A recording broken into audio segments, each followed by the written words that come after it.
This is Eddie Hearn, Matchroom Boxing. You are watching Sporting Icons. You don't need to be anywhere else. Huge knockout for Anthony Joshua in round number 7 against Robert Helenius. Now, to be honest, the way that Anthony Joshua started, I thought that he might actually get Helenius out there in round number 1 because he's actually throwing the right hand, which was nice to see for Joshua in a round number 1. But from round number 2 onwards, it's like he was just being a little bit tentative. Now, I understand because I know boxing, and a lot of you who know boxing will understand what it is I'm about to tell you. Anthony Joshua has not fought a tall guy since Vladimir Klitschko. Now, you could say Kubrat Pulev, but Pulev is, 6'5"? And every time that Joshua fights a tall guy, Joshua always gets the knockout win. So his knockout ratio against tall guys is now 100% when he knocked out Robert Helenius in round number 7.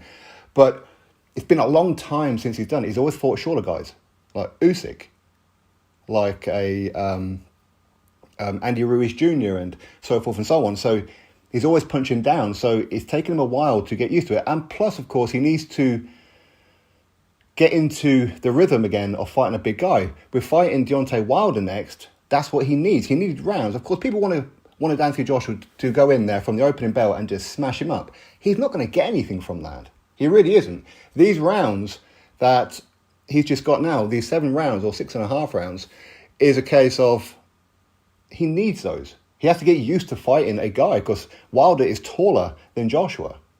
Now, he's not as tall as Helenius, and to be honest, Joshua looked quite small against Helenius. But Helenius is a spoiler. As I said beforehand, he's a spoiler. He knows how to survive. Against Deontay Wilder, he went reckless. He went looking for an early knockout himself and got caught. He got reckless in that one. Okay, so people will draw comparisons and say, well, it took Joshua 7 rounds. He looked tentative. He didn't look like he was willing to throw the right hand and all that kind of stuff. And they'll totally ignore the fact that he did throw that big right hand in round number 7, fully committed to it and smoothed him clean out to the point that Helenius was on the floor, not moving, much like it was against Wilder. Although some people believe that Robert Helenius took a dive against Wilder. Listen, I don't think so. But anyway, it wasn't a great, brutal performance. Anthony Joshua slugging away, but that's when people know boxing, because you know that it isn't just a case of going there and just throw hellfire and the kitchen sink, because you're going to end up getting caught. Helenius is a big puncher. He is a big puncher. And the last thing in the world that Joshua needed to do was get smoothed out in this fight and then miss out on that Wilder fight. Now, if he fights Wilder the way that he did fought Helenius, for sure, at some point, Wilder is probably going to land on him. Not that Helenius was landing on him, and you could see what it was that Joshua wanted. He wanted Helenius to throw that right hand so he can counter him. That's what he wanted him to do, because he knows that's what Wilder's going to do. That's all Wilder's going to do, is throw the right hand. Robert Helenius wasn't really doing that too much. Now, he was pretty good with the jab. He was pretty good on the back foot, but Joshua weren't really getting hit too much. But I think it was a pretty solid performance. I mean, he won every round. People will criticise. I'm sure TalkSport will come out with all their usual gumph. Anthony Joshua's lost it. He ain't got it anymore and all that kind of stuff. And it took Wilder only 1 round. And listen, ultimately, fights are fights. Fights are going to go the way that they're going to go, regardless of how previous fights go. Okay, it really didn't matter. But this was a late replacement as well. 4 days' notice. Well, maybe 5 days' notice. That's not long at all. To go fight someone who's 6'3", 6'4", like Dillian White, to 6'8" in Robert Helenius. Some say 6'9". I'm not sure, but anyway, he's a big guy, totally different style.